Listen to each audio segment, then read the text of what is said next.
Thank you سمع الله مالتي so wow علم قبر يسوس thank you أبي فجاي كلكم يغني لنا أزوم بدمت زم حلال فوم خمسي بلايف قالنا وطاهو أرجنت لخون إيشو خون خلوه إيه وكي خافت خالد صحفات فليزة بلوم نجرن تاي أرجنت زخونة إيشو خون كله خمسي لايف زوات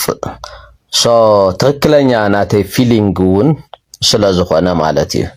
قوامن feelingيون سلا زخونة خمسي نوات أخي تايش مزر بالزلخو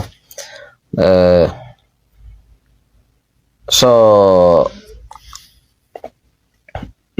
حزي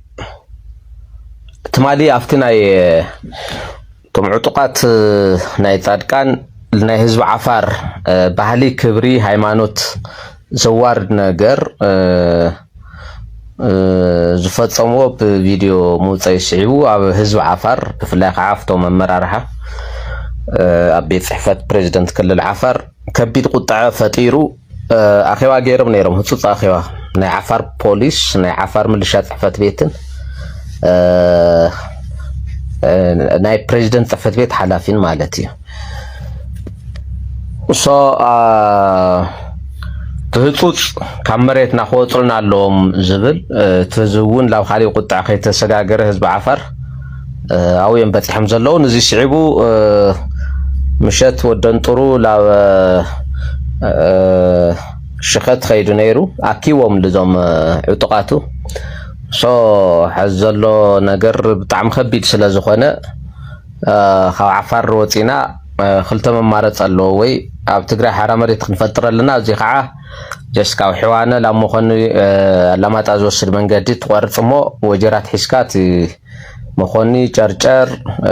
خم حرام ريت متكم خم وندما خو ما حكم بردا ناو كورم زوسد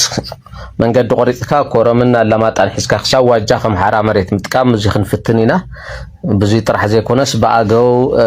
بفلاخ عب في نار واقع سقوط ازلو ناب تግራይን ምእታው ማለት እዩ ኣብዚውን ከም حرام مريت ክንጥቀም ክንፃዕሪና ኢሉ ነጊርዎም ኣሎ ኣፍቲ ቪድዮ ምስተን ደቂ ዓፋር ዝተርኣዩ ዕጡቃቱ ኣሲርዎም ኣሎ ናበይ ከም ዝወሰዶምን ሕዘ ይፍለጥን ወደን ጥሩ ማለት እዩ ተሓንቲ መማረፂት ከምዚ ኣይሎም እዮም ሶ حرام مريت ሰብ ትግራይ ንፍጠር እዩ ብሓፂሩ ተኻላይ ሶ ቀልጢፍካል ክንደራደር ይዝብል ዘሎ ግን በየና ሓይሊ ሓደ ዝበዝሕ ዕጡቅ ኣቲ ናብ ትግራይ ኦሬዲ ኣቲዩስ ሪኢንተግሬት ተገይሩ ምስ ሰራዊቱስ ዳርጋ ውሕዳት እዮም ኢሉ ዘለዎ ማለት ኣብ ትግራይ ወንጀል ሰሪሖም ላኡ ስለዝኸዱ ከምልሶም ለይኽእል ተተመሊሶም እውን ክሕትቶም ዝኽእል ኢሎም ዘበልዎ ማለት እዩ ሶ ዝሓስካዮ ሰራዊት ዘይብልካስ ከምዚ ዓይነት ውሳነ ምውሳን ذلك يخونن تخلّي ممارسي لو سراويت إثيوبيا محواسي مش سراويت إثيوبيا خينكا مقتصالي يزبل التوصلوا بتسحبت ما خاين لو ولديا قتل الوسادة من يروجين تم زوجها هزون أب شختنا أو إربتين ملالس خمسة لو يجبط حواريت هذا له سلازي زي الله تخلّيتي لو زيد متى خلو عندي إثيوبيا ولا لحد ود ما يتلاميت أو قدي له شو تخلّيتي حزي أبي أحمد حزي أبتقرأي دايركت لقونا conventional war مالتي ناي مخفات شوهاتو خم معلت نام معلتي نانقول كل يزورد زلو منغو لعلو تتدرو عززتو زلو سراويت زي مثل ما نفطيرو له دارغا كله لاو ورار لاو زرفيا لاو نقدي آتي زلو قاو مجوجال عينتون خمس تفترة بوشت زوت حن حوريت على سو أدمي مدو خسر حلي توم ناي أورومو بالفجنا أبات نسها زبهالو أبادولا جمدان جرما برون زي نبر بريزيدنت إفادري مني زبهال ملاتو تشومه دكتور تقرأ خطوك علوها سرو تقرأ ندحر ليتوقعه نحنا بسلطان تصالح له هوا هو يلن زبل دمدام حجم الله مانيشم كوما دمكسان أبا جداتاتن حد اللي هي كان ورمان دما تايسل الغون يو تجارزو كله مالسي قدمون جيجايو عدقني عم ما خلاص سلطان تقطع تيرم كل الأوروميا زبها النجار فتيرم هزو أورومو بنايو على قانقوا خمهار خدانة خدعادة جيرم بعلون كم حدر يلون هزو أورومو صحفلو زمهارولو فيدلات فقيدهم مدة ما ناي فيدرال منجستي سلطان خحز أو كعمنا يوم واتي زريزن بهاي لم تايم توقع تفتمون جاي حزون مريتهم نملسلهم حطهم نتعناقد بذي أخذ حتى خاوذي وتاجن لهزو أورومون خبيت شعبين خمسي والقوام حزم الله أبي أحمد نزي أحج هذه السلاسل تاي خملوسن صباح حمص أخي وقصير ومالله تاخملوس النورينا أو خمزيات عينة عنين يمزلو زوج حنا محرا جنرالات نا زوج حنا ناي بي جنرالات أو تفاطت يماتي مالله زوجت سراوي تحس في العلوي وتدرو عزازي ياو تولد أورومويو صوت سراوي تزي هزر أزلو ناي أبي أحمد ناي أورومو سراوي إلكا مدمدام يكاليو ناي أورومو سراوي إلكا مدمدام يكالي ناي أورومو بلصقنا مالتي ناي أورومو بلصقنا سراوي إلكا مدمدام أبزك على اللو خناتاتي توضحي زلو سلازي تجارتنا خنقبر زلنا مالت حز خوينا زلنا خنقصل ينخلن بزخونه يكون تأمر مالتي خنقصل سلازي نخل يتحزل لنا يخونتات زوا معراب تقرأين تمزابلتو جناتنا لامربتهم بزملس عقباب خبر خلو أنصار ما أخلاي من قستي زكالو زلوز تعاطون زي تعاطقون كلهم حيلتات عقمتاتون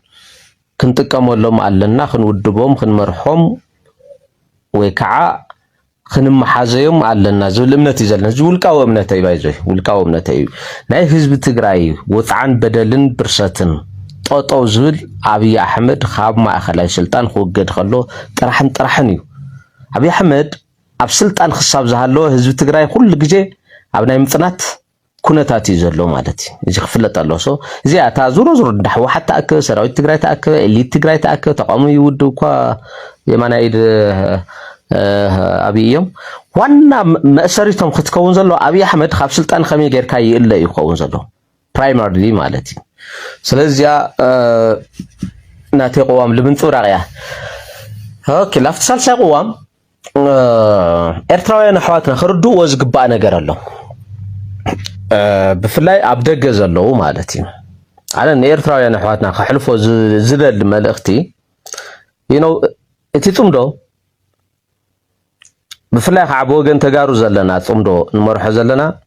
سبيشالي أنا بعلي مالتي بفلاي أنا كبير قالسي كبير مسواتنتي خفيلة زخفل زلخو عز بوغن يرتاو يعني حواتنا زلو تصمدو زمرح زلو سوات خمتناتنا دبل بردن يولو من دبل بردن يولو نحنا ما أخلاي منقستي وكاب فيدرال منجست زمتنا حدا قالو كاب تلاقتو بانداتات زمتنا حدا قالو كاوشت وين كاوصعت سدرا قدات زمتنا بردن الله زي كله تصاوير كات تصمدو نقدميت نخيد إنا نقال زلنا اب تግራይ بمعلتو تريوم اب تግራይ سدرا قدات خطريوم كاللخا تخونو سمعك نجر الله زي كله تتصاورنا نقال زلنا بوجن تግራይ زلنا خطفلتو زغبا صمدو زلهم بفلاي خا ايرتراويان حواتنا مالتي صمدو نقدميت كخيد تخوينو ازي خطردا قديتان قدنني ناي صمدو قند علاما دما ناي صمدو ቀንዲ ዕላማ ድማ ህዝቢ ምስ ህዝቢ ምርኻብ ስለ ዝኾነ እቲ ሓደ ኣብቲ ካሊእ ናይ ፖለቲካ ጉዳያት ኢዱ ከእትው የብሉ እቲ ሓደ ኣብቲ ካሊእ ፖለቲካዊ ድሌት ከንፀባርቕ የብሉን እዚኣ ቀያሕ መስመር እያ ናቕፋ ፕረስ ኣብ ጉዳያት ፖለቲካ ትግራይ ኢዱ ዘእትቶ ኮይኑ ልፍዓተይ እውን ኣብ ጉዳያት ኤርትራ ኣብ ጉዳያት ፖለቲካዊ ኤርትራ ኢዱ ከእትቶ ኮይኑ ትፅምዶ ይትረፍ ናብ ቅድሚት ክስጉም ከም ብስሩን ላፍቲ ሕማቕ ኩነታት ኢና ክንምለስ ማለት እዩ ስለዚ ናቕፋ ፕረስ ናይ መንግስቲ ኤርትራ ድጋፍ ዘለዎ ሚድያ እዩ ብተደጋጋሚ ማለት እዩ ኣብ ጉዳያት ፖለቲካ ትግራይ ኣድሂቡ ምዕነዋይ ዝኾነ ብስሩ እውን ኣብ ትግራይ ዘሎ ህዝቢ ፖለቲካዊ ሃዋህው ፖለቲካዊ ምዕባለ ፖለቲካዊ መሰላት ዘየገናዘበ ጽሑፋት ክጽሕፍ ብተደጋጋሚ ይረአዩ ሓደ ግዜ እውን ህልኽ እዩ ዝመስሎ ዘሎ ማተሃላለኽካ ንዚ ምእታው እንትጽምዶ ጥራሕ ኣይኮነን ዝጎድኦ ብስሩ ንንባዕልትና እውን ከዋገና ይኸዳመየና ከምቲ ናይ ቅድሚ ሕዚ ነበረ ኩነታት እውን ልመልሰና ስለዝኾነ ፕሊስ ናቕፋ ፕረስ ጽሕፍዎም ዘሎ ጽሑፋት ንኸልዕሎ ኣብ ውሽጥና ብደገን ዘለኹም ኤርትራውያን ክትምዕድዎ ኣለኩም ትኽክል ኣይመፅን ሕዚ ጽምዶ ወፂሕዎ ዘሎ ብርኪ ብጣዕሚ ጽቡቕ እዩ ናብ ዝኾነ ይኹን ድሕሪት እውን ኣይምለስን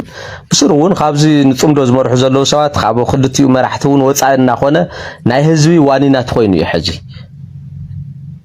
ናይ ህዝቢ ዋኒናት ኮይኑ እዩ ኣብዚ ደረጃ እዚ ዝበፅሐ ጽምዶ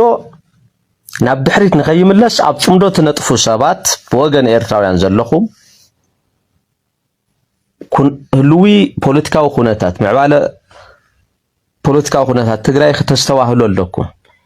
ኣብ ትግራይ ተቃዋማዊ ውድብ ምጥያሽ ፍቁድ እዩ ከም ድሌትካ ምዝራብ ፍቁድ እዩ ከም ድሌትካ ምፅሓፍ ፍቁድ እዩ ሕዚ ናቕፋ ፕረስ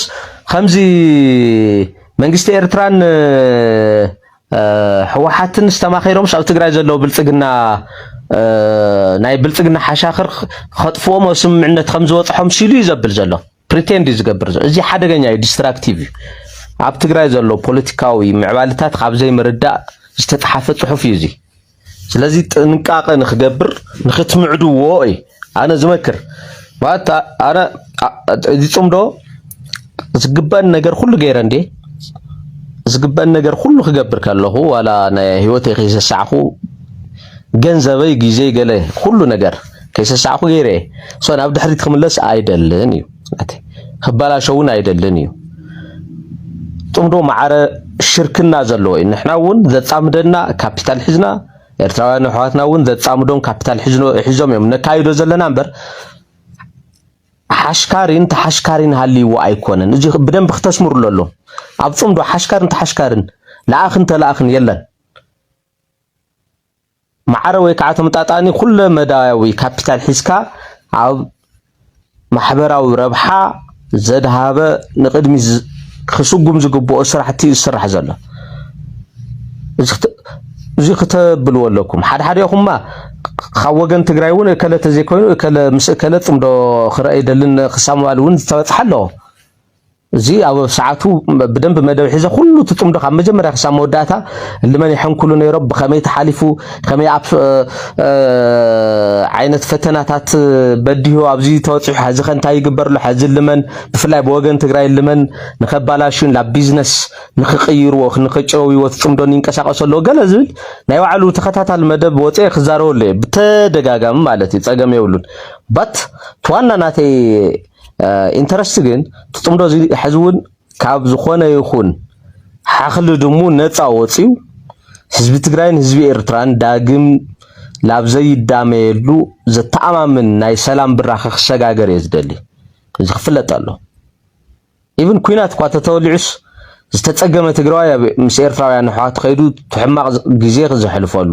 ዝተጸገመ ኤርትራዊ ናብ ተጋሩ ሕዋቱ መፂኡ ሕማቕ ግዜ ዘሕልፈሉ ኩነታት ሚኒመም ማለት እዩ ክፍጠር ኣሎ እዚ ናተይ እምነት ተዘይኮይኑ እከለ ተቃዋሚ ውድብ ካብ ትግራይ ወግድዎ እከለ ናይ ብልጽግና ተላኽ ካብ ትግራይ ወግድዎ እዚ ዓይነቱ ናይ ናቕፋ ፕረስ ጽሑፋት እናጽሓፍካ ንጽምዶ ይረብሕ ኢልካ ምሕሳብ ዘይሕለም እዩ እንዳውም أنا خنقرأكم ناتي دليت مالت ناتي دليت خنقرأكم ناي بلصقنا تلاقي يكون ناي شيطان تلاقي يكون أوش تكون عبدك يكون زلوا تقرأي بمولو تردادي خان بتقرأ عدم متيم بوليتيكاوي انترستهم بسلام خن كساقش يعني الدلي أبز هالو يهالو تقرأي بوليتيكاوي مسلكا بدوب تحصيرو بهراو حدقا نابزي يخونلو بهراو خبري نابزي يخونلو حقيقة توصيخا أبدي سواي هالو أو سعود عرب أو أمريكا يهالو أو كينيا يهالو لخوانا يكون تقرأي بوليتيكاوي مسل تحليلو أب تقرأي خق ألسن نبوليتيكاوي نقطوا ونروحا حزب تقرأي خشقا قرن يزدل زخ خمد اللي تخصف خمد اللي تخزارب يزدل زخوانا يكون تقرأي زي ناتي انترستيو سو أبز ناتي انترستو زي لخوانا يكون إيرتراو عاتي وحمزق أنا يفكرن زي خد فلتو لكم أوكي سو تصمدو أمعار شركنا التمثرتي أمعار الشركنا حشكراين تحشكراين ذي وليو هزي خد فلتو لكم بفلا بدقة زي لكم إيرتراو يعني هزي لايس بمعات فويس مسيجيكم ليكم لي حد يوقع أنا أرجعش لمتى تقاوموا جلزول أنا نارجع تقاومكم نارجع تقاومكم نارجع أو صمدولدو يلن وين زفلتوا نجاري بالليل نجار كن أرجع يكون دبرتيون كلا يكون فتلورك أنا عبد صمدو زي خسر خلخو بتزعمنا له ندحر زي خير خين وأنا يخلى زلني لعل كله دماغ تفلتوا زقباكم لعرجاي لعل زخنا يكون إيرتراوي أنا أذكره ببزح مغنيات مالتي لا يذكر بالنسو عمنا تجري بوليتيكس أي ملكتكم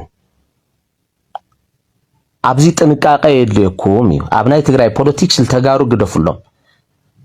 حدا نقربون خطفلتوا زم تقامتوا الدبات كابز خنا يكون إيرتراو لعل لا يوم تقروني توم ناي تجري تقامتوا الدبات مالتي كابز خنا يكون إيرتراو لعلي بتحزوا المواقر مالتي إذا خطفلتوا إذا ندحلي ترديهم تطم دول متى يقبر خمسة يردأكم من زلوا مالتي زخونا الشيطان زبها التجرواي تهالي نشي يزقربن لايه زي خطفلت لكم نير تراون ذا سيم ثينج هذا برجيدنا حمدش كابنا اي نير تراويان يزقر هاجراويانس خابلايه نير تراويان يزملكت زي خطفلت لكم زي تمرت برينسيبل زي تايدايتم دتايل حزب تግራይን حزب ኤርትራን ላፍቲ ኖርማል ሶሻል ፋብሪክ ክምለሰሎ እዚ ክግበር ተኮይኑ ከዓ ተሓታትነት አቦቱ እዩ ተሓታትነት አቦቱ ያው ተሓታታይነት ኮምፕሮማይዜሽን ዝበሃል ነገር የለይ በዓለም ለኸ ሕጊ ዝሕተት ክሕተት እዩ በሃገራዊ ጉዳይ በአህጉራዊ ጉዳይ ዝሕተት ክሕተት እዩ ጄኖሳይድ ዝፈጸመ ዋር ኦፍ ክራይም አጌንስት ሂዩማኒቲ ዝፈጸመ ክሕተት እዩ አብዚ ጽምዶ አይምልከቶን እዚ ናይ ዓለም ለኸ ሕጊ ናይ ዓዲ ሕጊ ስለልኾነ አብዚ ምንም ዓይነት ኮምፕሮማይዜሽን የለን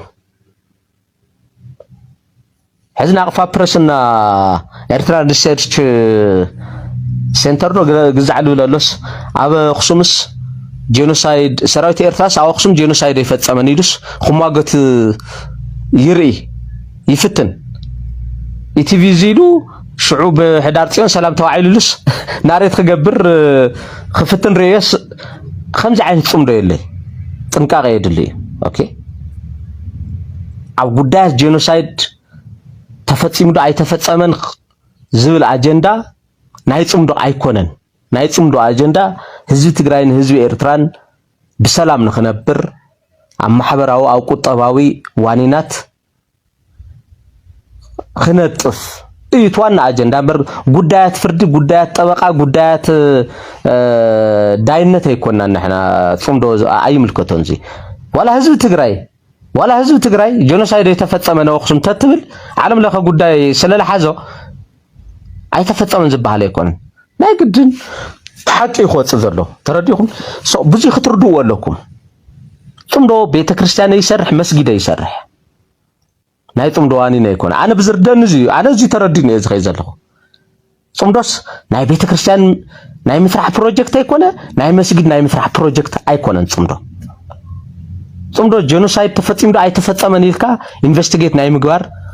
መሰልውን ስልጣኑን ሐላፍነት ኢቭን ሞራልውን የውሉን ስለዚህ አብዞም ዙርያታት እዚኦም ኤርትራውያን አሕዋትና ተዘይተኣቲ ጽቡቕ እዩ እዚስ በደንብ ክርዳኦኩም ከለሎ በደንብ ግልጽ ኾነልኩም ኣሎ ናተይ ቅዋሙ ንሱ ስለ ዝኾነ ንምዋልዩ ቴንክ ዩ ሶ ማች ይቀኒየለይ ስለ ዝሰማዕኹምኒ ኦኬ ሓደ ደቀባት ደቂ ሽረ ሰመረ ጉጅለ ዓድዋ እንትጮ መባልባ ግደፎ ብዙሓት ደቂ ዓድዋ ደቂ እንትጮኮ ጥዑያት ኣለዉ እዮም ሕወሓት ማለሊት ትህነግ ጉጅለ ድሕረት እንዳበልካኮ ክትቃለስ ትኽእል ኢኻ ንትብልኒ ማለት እዩ እምቢ ጠንጠነለይ ኢለኩም ኣለኹ ኣነ ጉጅለ ዓድዋ ኢለ ዝቃለስ ጉጅለ ዓድዋ ኢለ ተቃሊሰውን ክዕወቴ 100% ርግፀኛ እየ ናይ ትግራይ ፖለቲካ ዝቆፃፀርዎ ደቂ ዓድዋ እዮም ናይ ትግራይ ኢኮኖሚ ዝቆፃፀርዎ ደቂ ዓድዋ እዮም ናይ ትግራይ ሚድያ ዝቆፃፀርዎ ደቂ ዓድዋ እዮም ንዚኦም ኣፍጋኒስታን ኢልካ ክትቃለሶም ኣይትኽእልን ኢኻ ጉጅለ ድሕረት ኢልካ ክትቃለሶም ኣይትኽእልን ኢኻ ሕወሓት ኢልካ ክትቃለሶም ኣይትኽእልን ኢኻ ወያነ ማለሊት ትህነግ ኢልካ ክትቃለሶም ኣይትኽእልን ኢኻ ንዚኦም ክትቃለሶም ትኾንካ ብሽሞም ክትፅዋዕ ኣለካ ጉጅለ ዓድዋ ክትብሎም ኣለካ ንኩሉ ወዲ ዓድዋ ድማ እዚ ኣይምልከትን ሽሞምን ሽሞቦኦምን ንፈልጦም ኢና ፎቶኦም ኩሉ ሻዕ ንልጥፎም ኢና ቶም ንደልዮም ሰባት ንፈልጦም ኢና ቶም ንደልዮም ደቂ ዓድዋ ንዛ ስርዓት ዝድግፉውን መብዛሕትኦም ዳርጋ ኩሎም ክበሃል ይከኣል ደቂ ዓድዋ እዮም እዚ ስርዓት ዓድዋ ዝድግፍዎ ዳርጋ ብምልኦም ማለት እዩ ደቂ ዓድዋ እዮም ሓደ ወዲ ሽረ ንዛ ስርዓት ናይ ዓድዋ ዝድግፍ ኣይተምጠለይን ኢኻ ሓደ ወዲ ኣኽሱም ንስርዓት ናይ ዓድዋ ዝድግፍ ኣይተምጠለይን ኢኻ ሓደ ወዲ ዓጋመ ንስርዓት ናይ ዓድዋ ዝድግፍ ኣይተምጠለይን ኢኻ ሓደ ወዲ እንደርታ ንስርዓት ናይ ዓድዋ ዝድግፍ ኣይተምጠለይን ኢኻ ሓደ ወዲ ተንቤን ንስርዓት ዓድዋ ዝድግፍ ኣይተምፅን ኢኻ ሓደ ወዲ ራያ ንስርዓት ዓድዋ ዝድግፍ ኣይተምፀለይን ኢኻ እዛ ስርዓት ዝድግፍዋ ዘለው ብምልኦም ደቂ ዓድዋ እዮም ኣብ ሚድያ ዘለው ደቂ ዓድዋ እዮም ኣክቲቪስትታት ብምልኦም ደቂ ዓድዋ እዮም ሽሞም ሽሞቦኦም ፀዊዐዮም እየ ስለዚ ጉጅለ ዓድዋ ኢለ ተቃሊሰ ማለት ማሕረስታይ ንኣዶታት ኣብ ዓድዋ ዘለው ኣይፈልጦምን ኣነ ኣብ ዓድዋ ዘለው ሰባት ሕጂ ኣይፈልጦምን ኣይግድሸንን ማለት እዩ ኣነ ኣብ ሽረ መፅኦም 20 ዓይነት መርዛም ኬሚካል ዘፍሰሱለይ ደቂ ዓድዋ እዮም ሽሞም ሽሞቦኦም ፀዊዐዮም እየ በጀት ናይ ዓደይ ዝበልዕዎ ዘለው ደቂ ዓድዋ እዮም ንኣብነት ናይ ኤርፖርት ሽረ በጀት ዝበልዕዎ ደቂ ዓድዋ እዮም ናይ ኣዳራሽ ሃፍትዎም በጀት ዝበልዕዎ ደቂ ዓድዋ እዮም ናይ ኣስፓልቲ በጀት ዝበልዕዎ ደቂ ዓድዋ እዮም ሰበይቲ ኣብይ ኣሕመድ ትምህርቲ ቤት ስርሑ ኢላ ዝሃወቶም ገንዘብ ዝበልዕዎ ደቂ ዓድዋ እዮም ንዚኦም እንታይ ኢልካ ትቃለሶም ናይ ዚኦም ጉድ እኮ ኣብ መሬትን ኣብ ሰማይን ተፅሕፎ ተዘርግተ ትውዕል ኣይውዳእኒ ናይ ኣስፓልቲ ናይ ሽረ በጀት ዝበልዕዎ ደቂ ዓድዋ እዮም ንህዝቢ ሽረ ዝቆትልዎ ዝሓርድዎ ዘለው ኣብ ችግር ኣብ መከራ ኣብ ህልቂት ኣብ ድኽነት ንኽነብር ዝገብርዎ ደቂ ዓድዋ እዮም ንህዝቢ ሽረ 20 ዓይነት ሰብ ዓለም ዘይፍቀድ መርዛም ኬሚካል ዘፍስስሉ ደቂ ዓድዋ እዮም ወርቂ ናይ መሬት ዓደቡና ዝወርዱ ዘለው ደቂ ዓድዋ እዮም ዕጣን ናይ መሬት ዓደቡና ዝወርዱ ደቂ ዓድዋ እዮም እምነበረድ ናይ መሬት ዓደቡና ወሪሮም ፅዒኖም ወሲዶም ሳባ እምነበረድ ፋብሪካ ኢሎም ኣብ ዓድዋ ተኺሎም ዝወስድዎ ዘለው ዝወረኻ ዘለው እምነበረድ ደቂ ዓድዋ ፋክቲ ድማ ጡጥ ናይ መሬት ዓደቡኻ ወሪሮም ወሲዶም ኣልመዳ ጨርቃጨርቅ ፋብሪካ ዝብል ግን ኣብ ዓድዋ ተኺሎም ጡጥ ዝወረኻ ዘለው ደቂ ዓድዋ ኣብ መሬት ዘሎ ሓቂ ፋክቲ ድማ ንዝቕይሮ ኣይክእልን እየ ሕወሓት ወሪራ ተይለስ መን እያ ሕወሓት ኣይፈልጣን እየ ሕወሓት መን እያ ሕወሓት ናይ ራያ ናይ እንደርታ እያ ሓደ ወዲ እንደርታ በዓል ስልጣን የለን ሕወሓት ናይ ሽረ ሓደ ወዲ ሽረ በዓል ስልጣን የለን ሕወሓት ናይ ወልቃይቱ እያ ነይራ ማለት እዩ ግን ሓደ ወዲ ወልቃይት በዓል ስልጣን የለን ብምልኦም ደቂ ዓድዋ እዮም ስለዚ ስርዓት ዓድዋ ኢልካ ነቲኦም ዝገዝኡኻ ዘለው ኣብ ድኽነት ኣብ ችግር ኣብ መከራ ንኽትነብር ዝገብሩኻ ዘለው ታርጌት ጌርካ ኢኻ ትዕወት ማለት እዩ ስለዚ ኩለኻ ወዲ ሽረ ስርዓት ዓድዋ ጉጅለ ዓድዋ እናበልካ ክትቃለስ ኣለካ ምክንያቱ ድማ ኣብ ሽረ ስልጣን ሒዞም ዘለው ብምልኦም በዓል ስልጣናት ደቂ ዓድዋ እዮም ኣብ ቤተ ክርስቲያን ኪድ ኣብ ፖለቲካ ኪድ ቤት ፍርዲ ኪድ ኣብ ስፖርት ኪድ ኩሎም ደቂ ዓድዋ እዮም ስለዚ ነዚኦም ደቂ ዓድዋ ኢልካ ኢኻ ትቃለሶም 44 ነጥቢ ደቂ ዓድዋ ድማ ደቂ ዓድዋ ከይትበሃሉ ኮስተርቲ ዓውዲ ከይትበሃሉ ከይትነዓቑ ደቂ ለመንቲ ከይትበሃሉ ደቂ ሙሩኻት ከይትበሃሉ ደቂ ባንዳታት ከይትበሃሉ ዳሕራይ መውስዎ ከይትኩሉ ደቅኹም እንዳተሻመቑ ንኸይነብሩ ተደሊኹም ኣብ ሽረ ስልጣን ተቆፃፀርኩም ዘለኹም ብምልኦኹም ደቂ ዓድዋ ስልጣን ከተረክቡና ኣለኩም ተዘይረክብኩምና እውን ብሓይሊ ቀጥቂጥና ክንቅበለኩም ኢና 44 ነጥቢ ርግፀኛ 100% ማለት እዩ ብሓይሊ ቀጥቂጥና ክንቅበለኩም ኢና ካብ ዝሓለፈ ናይ ወልቃይት ታሪኩም ክትመሃሩ ኣለኩም ካብ ዝሓለፈ ናይ ጎንደር ታሪኩም ክትመሃሩ ኣለኩም ካብ ዝሓለፈ ናይ ባህር ዳር ታሪኩም ክትመሃሩ ኣለኩም ካብ ዝሓለፈ ናይ አዲስ አበባ ታሪኩም ክትመሃሩ ኣለኩም ብፀባይ ስልጣን ንዓና ይዝግባእ ንደቂ ሽረ ሃፍትና ሽረ ንዓና ንደቂ ሽረ ይዝግባእ ወርቅና ሽረ ንዓና ንደቂ ሽረ ይዝግባእ መሬትና ሽረ ንዓና ንደቂ ሽረ ይዝግባእ ስለዚ ስልጣን ከተረክቡና ኣለኩም ብሰላማዊ መገዲ ደጋጊመ ዝነግረኩም ዳሕራይ ጆኖሳይድ ተፈፂምና ከምዚ ኮይና ኡይ ኣብ ቤት ትምህርቲ ተፈናቂልና ገለቴልካ ኣይንሰምዐካን ኢና ማለት እዩ ስለዚ ኣብኡ ስልጣን ሒዞም ዘለው ቤተሰቦም እታሃሊኩም ክትመኽርዎም ኣለኩም ስልጣን ብሰላማዊ መገዲ ንደቂ ሽረ ንደቀባት ከረክቡ ኣለዎም ቴንክ ዩ ሶ ማች ስለሰማዕኹምኒ አይ ላቭ ዩ